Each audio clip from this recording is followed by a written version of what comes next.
लोकसभा में स्पीकर के खिलाफ लाए गए अविश्वास प्रस्ताव पर चर्चा के दौरान केंद्रीय गृह मंत्री अमित शाह ने विपक्ष पर तीखा हमला बोला। गृह मंत्री ने कहा कि लोकसभा के स्पीकर के खिलाफ अविश्वास प्रस्ताव लाना संसदीय राजनीति के लिए बेहद दुर्भाग्यपूर्ण है। उन्होंने कहा कि लगभग 4 दशक बाद ऐसी स्थिति बनी है जब लोकसभा के स्पीकर के खिलाफ अविश्वास प्रस्ताव लाया गया।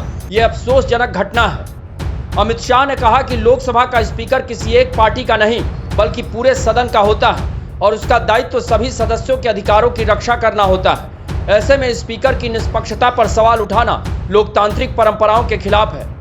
गृह मंत्री ने यह भी आरोप लगाया कि विपक्ष ने स्पीकर के खिलाफ प्रस्ताव को बहाना बनाकर सरकार पर हमला करने की कोशिश की और उनकी ज्यादातर बातें प्रस्ताव के विषय से जुड़ी हुई नहीं थी। अमित शाह ने कहा कि भारत की संसद दुनिया का सबसे बड़ा लोकतांत्रिक मंच है और इसकी साख पूरे विश्व में है। ऐसे में अगर इस मंच के प्रमुख की निष्पक्षता पर सवाल उठाए जाते हैं तो इससे देश की लोकतांत्रिक छवि भी प्रभावित होती है। उन्होंने यह भी कहा कि एनडीए और भाजपा ने विपक्ष में रहते हुए भी कभी स्पीकर के खिलाफ अविश्वास प्रस्ताव नहीं लाया और हमेशा इस पद की गरिमा बनाए रखने का काम किया।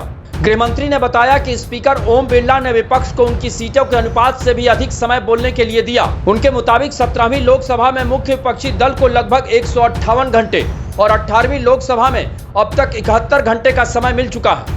इसी दौरान अमित शाह ने नेता प्रतिपक्ष राहुल गांधी पर भी निशाना साधा। उन्होंने कहा कि जिस प्रस्ताव को विपक्ष लेकर आया उसी पर नेता प्रतिपक्ष ने सदन में बोलना तक जरूरी नहीं समझा। अमित शाह ने आरोप लगाया कि कई महत्वपूर्ण बहसों के दौरान राहुल गांधी सदन से गायब रहे, चाहे वह आर्टिकल 370 हटाने का मुद्दा हो, ट्रिपल तलाक लॉ इन इंडिया का कानून, सिटीजनशिप अमेंडमेंट एक्ट हो या फिर वंदे मातरम के 150 साल पूरे होने का कार्यक्रम। गृह मंत्री ने कहा कि संसद नियमों और मर्यादाओं से चलती है या कोई खुला मंच नहीं है जहां कोई भी किसी भी तरह बोल सके। उन्होंने विपक्ष पर आरोप लगाया कि वह सदन के अंदर कम और बाहर ज्यादा राजनीति कर रहा है। वहीं लंबी बहस के बाद लोकसभा में स्पीकर के खिलाफ लाया गया अविश्वास प्रस्ताव ध्वनि मत से खारिज कर दिया गया।